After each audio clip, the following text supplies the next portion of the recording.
And away we go. It's the DFS Early Bird presented by Awesemo.com. Dan Strafford and Adam Scher with you on this Thursday morning, a 4-game NBA slate ahead of us. Brought to you in part by Yahoo DFS. More on them momentarily. Adam, how the hell are you doing?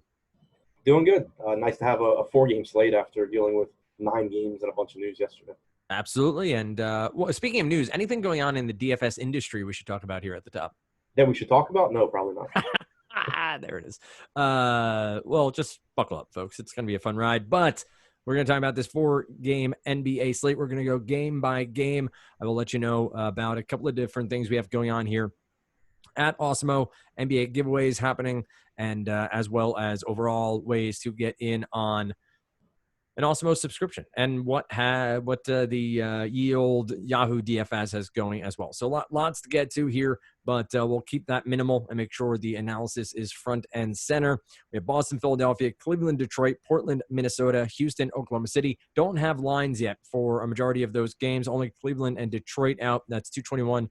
I'm 1 game ahead. That's what it is. Well, let's see. 1, 2, 3. No, that's right. Okay. The January 9th. Cleveland, Detroit is 221 over under -7. Missing Boston, Philadelphia. Missing Portland, Minnesota. Missing Houston, Oklahoma City. Maybe as we go on, we'll get that as we record. We're recording a little bit earlier than typical on Wednesday night. So let's dive in here. Out of Boston and Philadelphia, this is a matchup that we know very well. We know that it's typically a defensive one. I would assume this is going to be a total in the teens, probably 212, 214. Maybe I'm off a little bit there, but that feels about right. You have the typical cast of characters when you have him. Is Embiid out? I've not been up to do. Okay, so Embiid out. Because that finger injury. Oh, that was gruesome. And I shared. I did something similar, not obviously on the same stage, but I bent my this pinky here that people can see on YouTube. You can see the joint. Right at that joint, it went that way. It went to the right. When I saw Embiid's finger, I got pain in my pinky. Like I felt it. But nonetheless, he is out. So we do get to talk about Al Horford, who maybe gently complained about his role in this offense. The Boston papers picked it up. It was a very big story on NBC Sports Boston about how Horford felt. He was not necessarily meshing as well as he had hoped. You have Simmons, Tobias Harris in a decent spot at 7,300. But first, overall impressions of this game on a 4-game slate. Is this one you'd love to be able to fade if possible with the likes of Embiid out? Or do you see this one as a viable one? I see it as a good one because Embiid being out, not only does it give more productive minutes to someone like Horford, but also more productive minutes to guys like Tobias Harris, Josh Richardson, Ben Simmons. It opens up the door potentially for more run for Kyle O'Quinn, depending on what starting lineup they go with. We've seen at times O'Quinn get the start. Other times we've seen Mike Scott get the start, and we've also seen Korkmaz get the start. So we'll have to see what lineup they run out there. But I think that it benefits multiple people with Embiid out, and then also this is a game that just should be competitive between the Sixers and the Celtics. So you should get full run for these guys most likely as well. And quickly here at the top, and I don't know if you have the numbers directly in front of you, so sorry if you don't, but Embiid off the floor, this team doesn't take a huge defensive hit, right? It's not as if all of a sudden the lane is open and offenses run rampant on them. Horford's more than a decent defensive player, and I assume their defense doesn't suffer a ton with Embiid off the floor. I'm trying to pull the numbers up now. I would assume that you're correct. So with Embiid off the floor, and you'd want to look at it with like Harris, Horford, and Simmons on, just to kind of try and keep the same group out there. Defensive rating for those guys with Embiid off is 104.9. With Embiid also on the floor, it is sounds about 100.4. So yeah. They're worse, but they're not terrible. Right. So there is a difference here. So maybe that gives a little bit of a bump to a Tatum or to a Brown or somebody like a Kemba Walker at 6,500 who has a pretty cheap price point. Was supposed to be on a minutes limit. He got ejected, I'm pretty sure. Yes, he was ejected after picking up a pair of technical fouls in the third quarter. So where does this break down for you? Who are some of your favorite names? You mentioned some already, but who are the names that you're focusing in on, and how do you see it breaking down? From the Philly side, I think it's Horford, Harris. Harris's usage should see a nice bump. Horford is better if they start Scott or Korkmaz instead of O'Quinn. But either way, I think Horford gets a little bit of a bump, regardless of if he's starting center or not. Harris, like I said, usage bump for him. Richardson should see a bump. And then on the other side, you mentioned pretty cheap pricing for Boston. The entire team is like $1,000 less expensive than they were yesterday. Kemba down to 6,500, Tatum's at 67, Jaylen Brown at 6,500, and Hayward at 66. So all of those guys I think look like pretty appealing options because the defense isn't quite as good and because the salaries are just really cheap. Putting you on the spot, do you think my 212 or 214 over under is somewhere in the ballpark? It sounds about right. All right. So take that for what it's worth as we take through a first pass on analysis here of these games and try to figure out exactly where some of these lines may settle down. But the price points for Boston, haven't looked at the other three games yet, are appealing enough. And to Adam's point about the defensive rating change, it's not astronomical, but there is a shift there with Embiid off the floor. And clearly that also translates into Embiid off the floor, Horford off the floor, because Horford isn't, staggering minutes with Embiid at the 5. He's not out there to play defense. You're dealing with the likes of a Mike Scott or Korkmaz or one of those guys trying to fill in a little bit more there. So it is worthwhile to think about some of these names for the Boston Celtics, even if this is a defensive matchup. Moving on to the one game we do have an over-under for, and that is Cleveland and Detroit. Actually, before we get there, I will remind you, we have the 2020 in 20 days of Awesemo Plus going. If you want to get in, you can get in for $20 right now. That gets you everything: NBA, NFL, NHL, golf, NASCAR, MMA, and soccer, and fantasy points projections, ownership projections, rankings, lineup builder, so much more. That's available to you for 20 days using the promo code 2020 at checkout. That's only valid through January 10th. As you listen to this, it's either late on January 8th or January 9th in the morning. That means you have about 48 hours to get this in. If you're not a subscriber now, pretty cheap way to get in for 20 days from the point of you subscribing. So you'd have it till the end of January. So that gets you some NFL playoffs as well. All right, moving on to our next game, Cleveland and Detroit. Already made mention earlier, Adam. 221 over under, Detroit -7. Blake Griffin clearly out here as he continues to deal with the injuries that he has amassed over so long in his career, but it seems like he will be out for the year, if not further than that, because of leg and knee injuries. You have Andre Drummond in a prime spot, but he is 10-2. And taking a quick look, that's third most expensive on this slate, 10-2 behind Karl-Anthony Towns and James Harden. So you take that into consideration as trying to think about roster construction. But this seems like a prime spot game for Drummond, for Love, for pretty much a number of the pieces on Detroit. If you can nail them down, what do you like? Do you think this is one that may be more of a game stack? I know that's not necessarily something we do as much in NBA, but a 4-game slate, you're going to get there no matter what. Do you see this one as more appealing than maybe the other ones? I think it's appealing because neither team is very good defensively, and because you are dealing with some injuries to both sides. Kevin Porter being out helps to solidify minutes for Kevin Love. Dante Exum also out, so you should get mid-20s minutes from Brandon Knight again, whose salary increased pretty quickly. But also you can get extra run for Darius Garland, for Chetty, for Colin Sexton.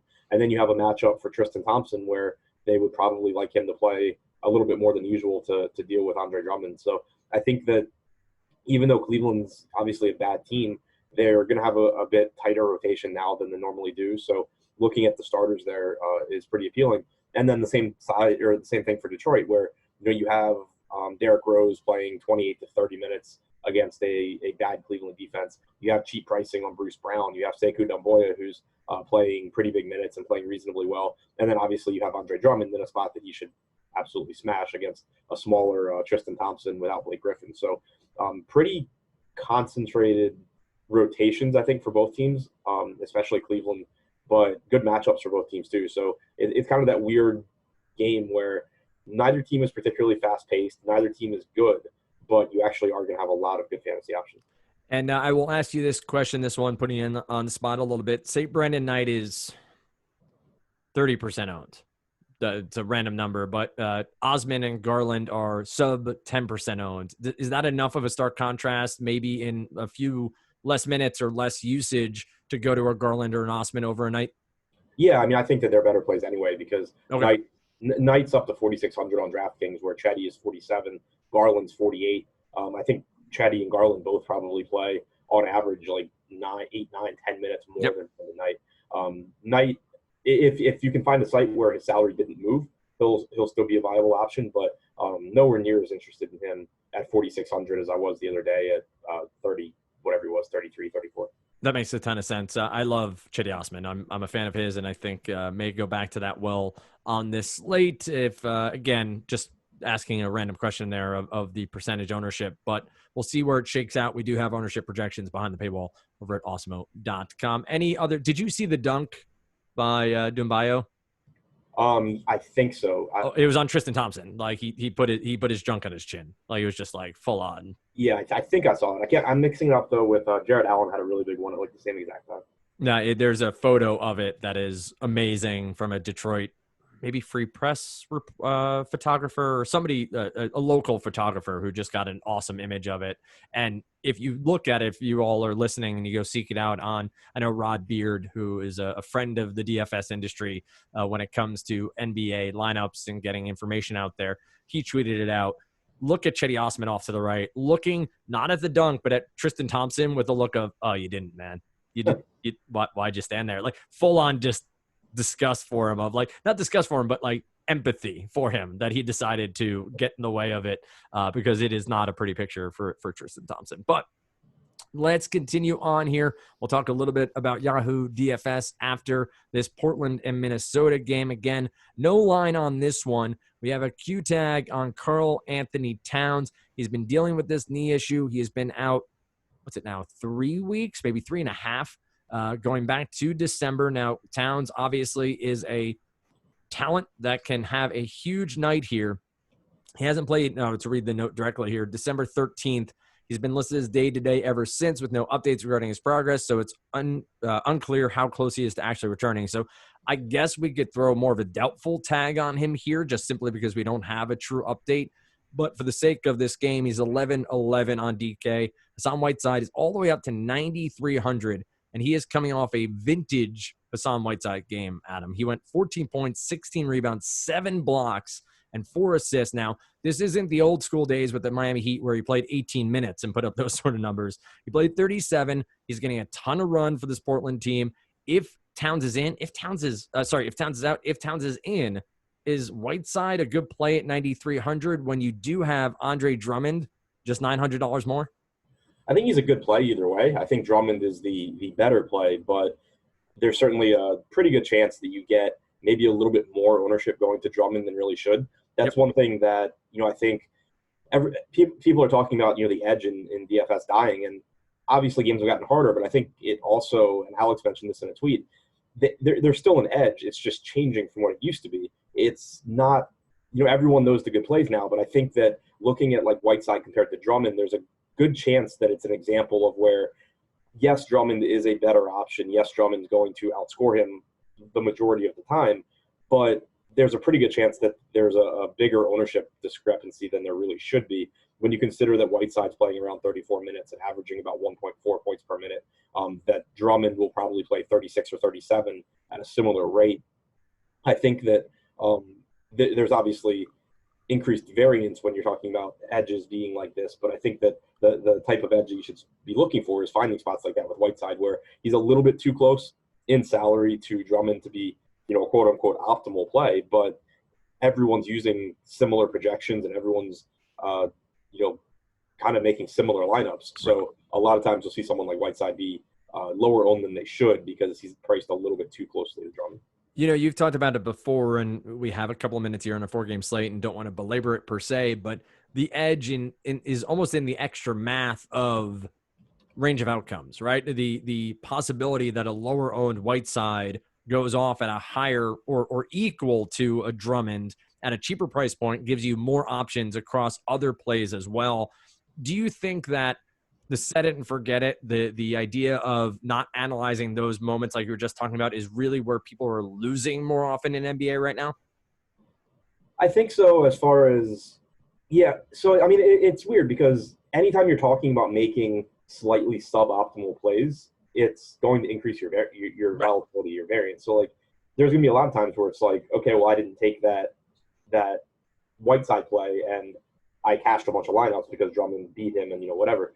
But when you're talking about really, really top-heavy tournaments. Right, the tournaments, yep. Right, combined with people using similar projection sets and more or less playing their highest projected lineups, you're going to make more money over the course of a season or a year by just embracing that you're playing top heavy tournaments and there's a lot of volatility, and you can do basically everything right and you're still going to get your ass kicked most nights. So you may as well be maximizing your opportunity to actually win the tournament, and that's where ownership and pivots like that come in. Well, I think that's a great point too of something I think I've talked about since I've done DFS, but really think about DFS as a season-long venture. And I think some people get hung up on their day-to-day results, whereas if you think about this as playing the maybe less optimal but more upside play in the top-heavy tournaments, not talking cash games, 50-50s, any of that stuff, but we're talking about these really lopsided payouts. If you're chasing those tournaments, you're chasing first. You're not chasing 10th. You're not chasing 20th. You're not looking at cash. You got to chase that upside. And so that's really where this sort of thought process and changing of ownership and understanding ownership and how to leverage it really does matter. And I will say, shilling a little bit here, I think that's what all of the players at Osmo do so well. Alex, Adam, Josh, Dave, and the rest of the crew, as you go down the line, I think really make a concerted effort to talk about ownership and talk about it, how it really affects the game. So with all that said, we talked about Whiteside. You had Dame Lillard, Wiggins, McCollum, the corpse of Carmelo Anthony, who will not die, is 6,600. What do you got here in the rest of this contest? I think all of them are pretty appealing, that main four group, and then it kind of just falls off for Portland. But Melo, say what you want about him as an actual NBA player, and whether I think he does make Portland better, but whether he makes a contending team better, the guy's still scoring, and he's still reasonably priced. He's playing pretty big minutes. So, I think he's fine. We're still seeing Dame Lillard and McCollum have their minutes staggered, which makes both of them a little bit more appealing as well. I think that the salaries on Portland are a little bit less favorable than other spots like Philadelphia and Boston, for instance, where we saw just really, really cheap pricing. But still, you're talking about Lillard, who I believe is third in the NBA in minutes per game. He should get 37 to 38 minutes. McCollum plays huge minutes as well. So still, nothing wrong with getting to Portland guys. Any of the Minnesota guards appealing, or would you rather go elsewhere? I think I'd rather go elsewhere. You saw a big game from Jarrett Culver recently. I still have next to no faith in him, especially with Wiggins being back. I think that's kind of few and far between that you're going to see big games like that.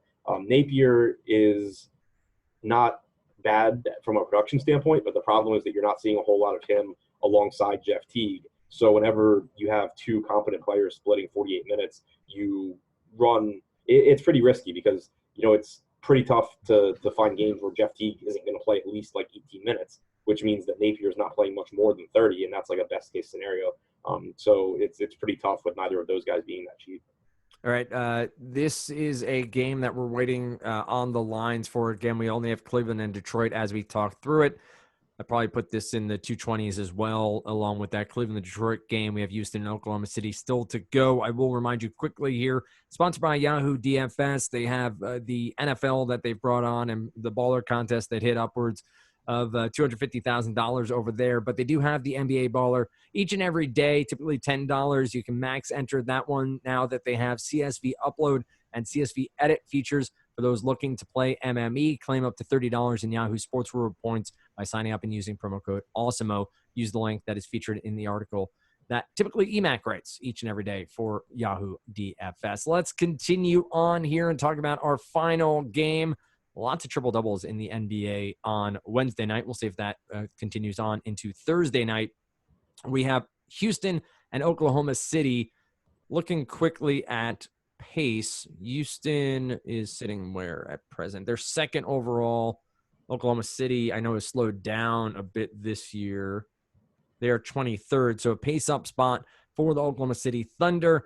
You have the Houston Rockets setting the pace for everybody else, but probably a high 220 total in this one when we get that line out. You clearly take a look at James Harden at 12-2. And then sort of the bottom drops out of all these price points. Again, DK has done this pretty regularly with how the prices work on 4-game slates, and hate them or not, you're able to play a lot of plays that on a typical slate you'd have priced up. The Westbrooks of the world, Capella's, I think. What's his price point dropped a little bit here, right? He was 7,800 on Wednesday. 7,800, 7,500. Maybe not a stark contrast, but a decent matchup here. I know Adams is good defensively. Chris Paul's at 7,400. So what do you make of this one? How do you think it breaks down? And again, there seem like we're going to have a lot of options in these different games because of the price structure on DK. Yeah, so I'm assuming that Harden plays. I haven't heard anything about him sitting um, the second half of the back-to-back. Westbrook should be back. So it makes it so Harden, I never really want to say he's overpriced, especially, if you are someone that believes in narratives and he's at OKC and everything, but clearly not as good an option as he was yesterday against Atlanta without Westbrook. Not as appealing a matchup. And, now he's playing a lot of his minutes alongside Westbrook. So Harden, more of a luxury, I think, than a necessity at his price point against OKC. Westbrook's really favorably priced, though. 8,400 is really good for him. We're seeing 35, 36 minutes most games from him. Capella's still at a good price point as well. Westbrook and Capella, I think, do eat into each other a little bit because of the rebounding numbers, but they're both cheap enough and they both play so many minutes that I'm not overly concerned about something like that. All right. What about the rest of this game? Chris Paul, Steven Adams, anybody from Oklahoma City? How does that all break down for you? Yeah, I think the pricing over there is pretty favorable. There he is. You have Steven Adams, who is playing without Nerlens Noel. Last game we still saw Mike Muscala take a bunch of minutes, but I think that you should still get at least 30 and potentially more from Adams in a pretty decent matchup. Paul, Schroeder are both fairly priced as well, as is Gilgeous-Alexander. Danilo Gallinari has already been ruled out, so that does increase usage for guys like Gilgeous-Alexander and Chris Paul and increase playing time for the three guards as well. I will point out on Wednesday night, PJ Tucker missed the double-double. He's only had 8 points. He had 17 rebounds, 2 assists, a block, 2 steals, but couldn't pick up the double-double bonus over on DK. Didn't get that final 2 points. Houston won 122-115 against Atlanta. I know Trae Young had a triple-double in that contest. I want to get some context here from you, Adam. Before we go, I will do the typical sign-off and give you all the different places to look at Osmo content, but we'll go 9K and above. Simmons, Whiteside, Drummond, I guess I'll throw Towns in here, but I assume he won't be part of this mix, and Harden.